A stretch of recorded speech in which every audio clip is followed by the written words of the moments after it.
Why did you write Strategy Rules? Why do you think it'll be helpful, and why right now in particular? The book has come out recently, but we started writing it or thinking about it just a couple weeks after Steve Jobs died, back in, I guess that was October 2011.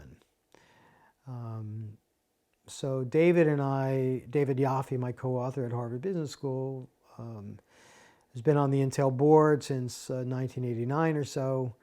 So he's followed Andy Grove very closely. He has interviewed Bill Gates many times, wrote many cases on Microsoft, has written a lot of cases on Apple and followed Apple very closely. And I've actually done the same. I started looking at the software industry in 1985 and first started writing on Microsoft in the early 90s.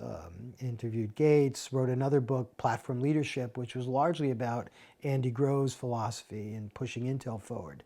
That came out in 2002, done with Annabelle Gawer, one of my former doctoral students. So I have been very close to these guys. My Staying Power book is a lot about Apple and rethinking platforms and products.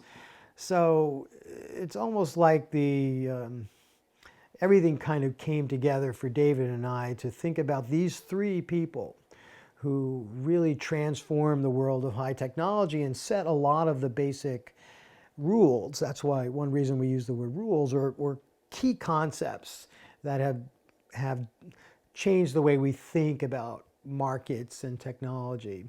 And we didn't want to write this book before the record was in.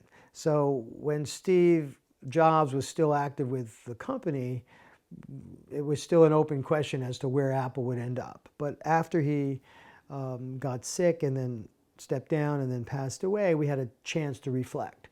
I wrote an article, The Legacy of Steve Jobs, at that time. I'd written one earlier, The Legacy of Bill Gates. And so we kind of put all these ideas together. But David was the motivator, saying, this is the time to do the book, called me up, and we got together.